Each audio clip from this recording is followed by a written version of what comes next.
Hello, I am Rupesh Kumar and welcome to my channel TR Bio Classes.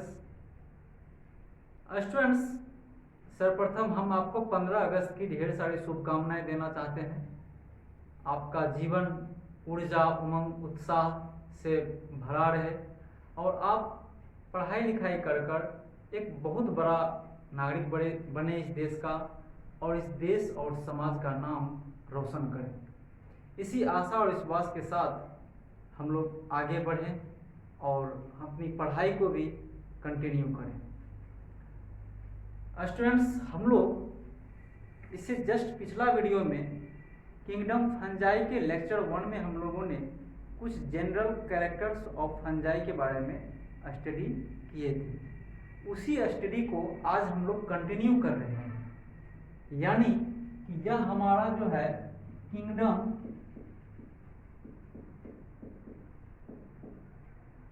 Kingdom fungi का यह L2 होगा, lecture 2, यानी ये kingdom fungi का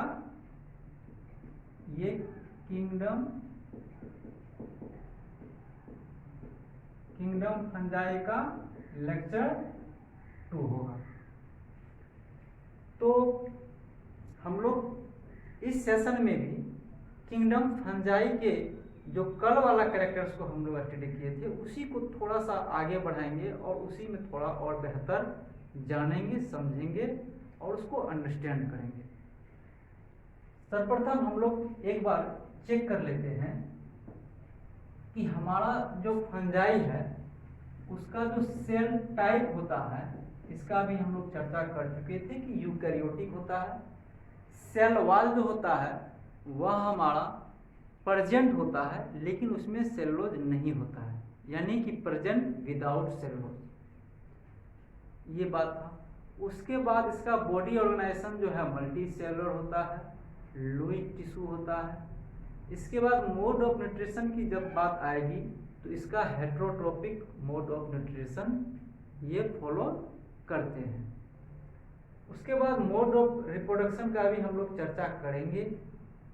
वो टेबल में बायोलॉजिकल क्लासिफिकेशन में मोड ऑफ रिप्रोडक्शन का चर्चा नहीं किया गया है, लेकिन हम लोग इस चीज़ को जब किंगडम फंजाई का डिटेल पढ़ेंगे तो उसमें मोड ऑफ रिप्रोडक्शन का भी हम लोग चर्चा करेंगे।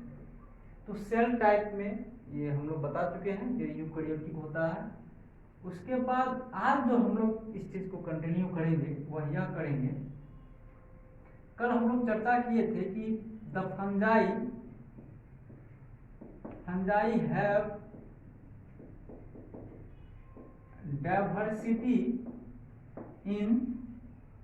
Diversity in morphology and habitat. Means क्या हुआ कि फंजाई का जो डाइवर्सिटीज होगा मॉर्फोलॉजी और हैबिटेट में बहुत ज़्यादा होंगे, मतलब बहुत वैरायटीज होंगे इसके मॉर्फोलॉजी में भी और हैबिटेट में भी। बायोलॉजी में मॉर्फोलॉजी शब्द का इस्तेमाल होता है। मॉर्फोलॉजी शब्द को हम लोग क्या कहेंगे? स्टडी ऑफ एक्सटर्नल फीचर्स, बाहरी रंग रूप, बाहरी जो इसका स्ट्रक्चर है बाहर से कैसा दिखता है, अगर इसका हम लोग स्टडी करेंगे तो उसको हम लोग मॉर्फोलॉजी कहते हैं। और जब अंदर का स्टडी करेंगे तो उसको हम लोग एनाटोमी कहते हैं। ये दो इम्पोर्टेंट टर्म है जो बायोलॉजी में अक्सर इस्तेमाल किया जाता है। इस टर्म से आप रूबरू हुए, इस चीज़ को याद रखना बेहद जरूरी है। तो मॉर्फोलॉजी एंड हैबिटेट हो गया। हैबिटेट में हम लोग आगे बात करें तो फंजाई लिव्स कर सकता है एयर में, वाटर में, सॉइल में, उसके बाद and in plants and on animals.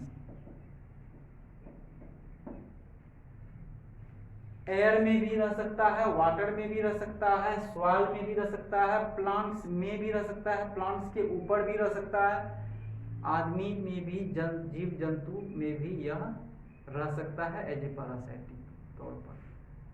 तो इस तरह से इसका अगर हम देखते हैं तो ये हर जगह सर्वत्र उपलब्ध है, हर जगह उपलब्ध है। इसीलिए एनसीईआरटी में टर्म दिया है इसका कॉस्मोपोलाइटन। इसीलिए इसका शब्द क्या दिया है एनसीईआरटी में, कॉस्मोपोलाइटन। तो ये आपको शब्द को जानना चाहिए। ये बात हो गई। अब हम लोग नेक्स्ट आते हैं, इंपॉर्टेंट पॉइंट है ये भी। यह क्या है कि प्लांट्स में ये पैथोजेनिक इफेक्ट देता है। ये एयर, वाटर, सॉइल में या प्लांट्स के साथ साथ अन्य एनिमल्स बींग्स में भी यह पैथोजेनिक इफेक्ट देता है। और कुछ केसेस में ह्यूमन वेलफेयर के तौर पर भी ये काम आता है। जैसे कि मशरूम को हम लोग खाने का काम करते हैं, इसी में बहुत सारे चीज़ आ जाते हैं। जैसे ईस्ट है तो उसका इस्तेमाल हम लोग ब्रेड, बियर बनाने में भी इस्तेमाल किया जाता है। कुछ मेडिसिन का भी इस्तेमाल, मेडिसिन बनाने में भी इसका इस्तेमाल किया जाता है। एक पेनिसिलिन नामक एंटीबायोटिक का भी निर्माण जो है वो फंगस के डिराइव्ड से ही किया गया है। तो इसका बहुत सारे हैं उपयोग हैं। पैथोजेनिक इफेक्ट के साथ साथ इसका सोशल वेलफेयर में, मतलब ह्यूमन वेलफेयर में भी इसका इस्तेमाल किया जाता है। तो ये सारी बातें इसमें आ जाता है। कॉस्मोपोलाइटन हो गया, इस चीज को हम लोग देख लेते हैं। प्लांट्स की हम लोग जब बात करेंगे तो प्लांट्स में मस्टर्ड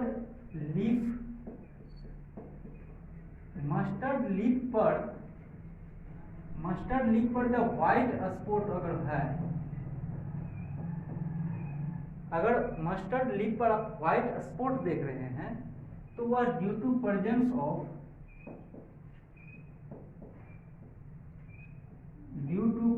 ऑफ पैरासाइटिक फंगस।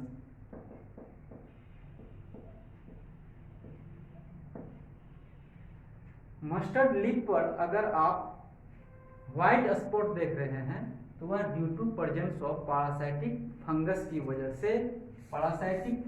वजह से यह हमारा वो मस्टर्ड लीफ जो है वह व्हाइट स्पॉट का हो जाता है वो।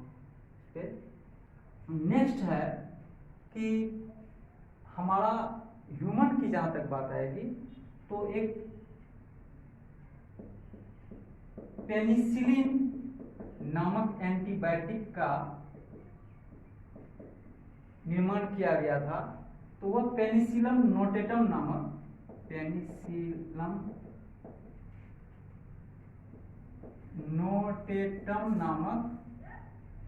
जो फंजाई था उससे ड्राइव किया गया था। ये इंपॉर्टेंट पॉइंट है, इस चीज को भी आप नोट राइट डाउन कर सकते हैं।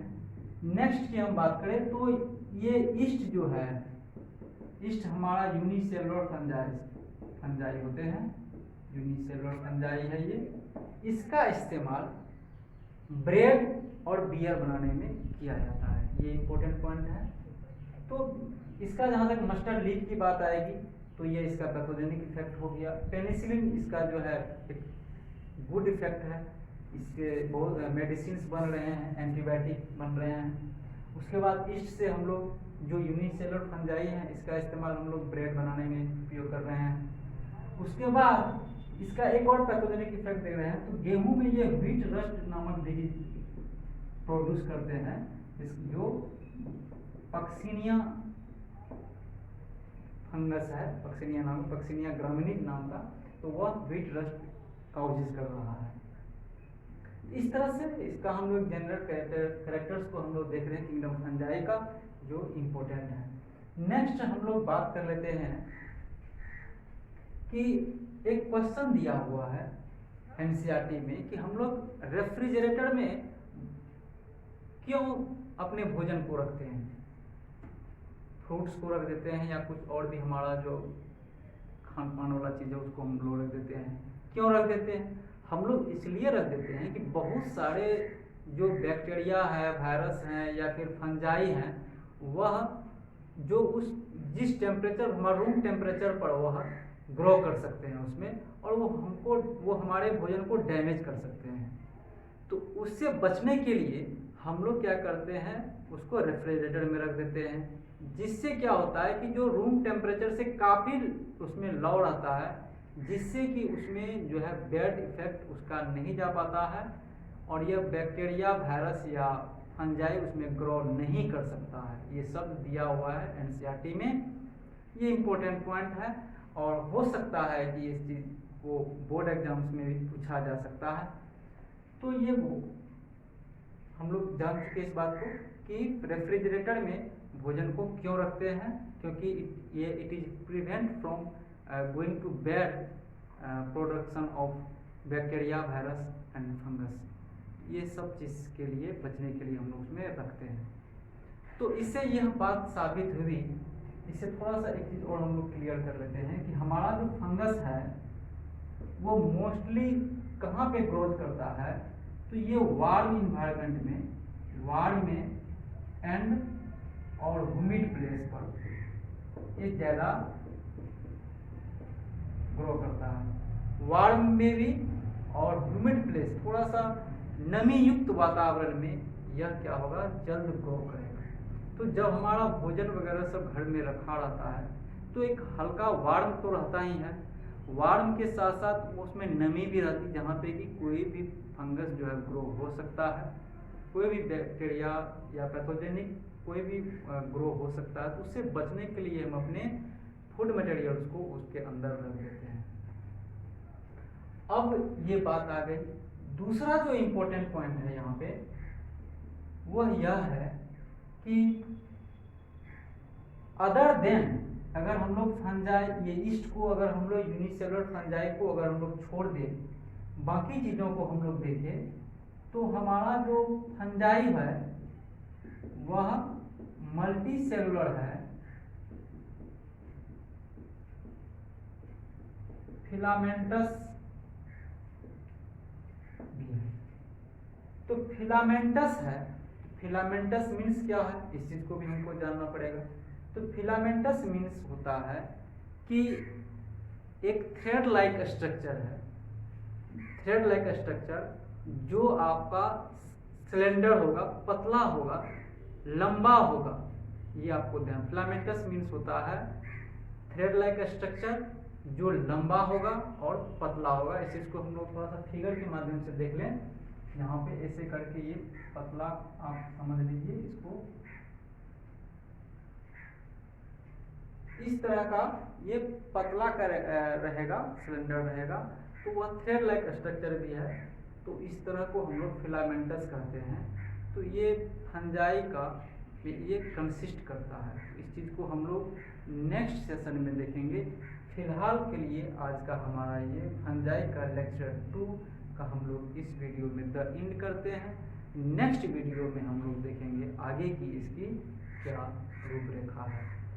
स्टूडेंट्स, अगर हमारा यह चैनल या हमारे द्वारा बताए गए कंटेंट्स आपको किसी भी लेवल पे आपको लाभ पहुंचाता है तो आप कृपया हमारे इस चैनल को सब्सक्राइब करें, लाइक करें, कमेंट्स करें और अपने फ्रेंड्स को शेयर भी करें। आपके मन में किसी भी प्रकार का कोई क्वेरी है तो आप कमेंट्स के माध्यम से भेजें, उस क्वेरी का हम हर संभव रिप्लाई देंगे। इसी आशा और विश्वास के साथ मैं इस वीडियो से विदा लेता हूँ। आप सबका इस वीडियो को देखने के लिए तहे दिल से धन्यवाद।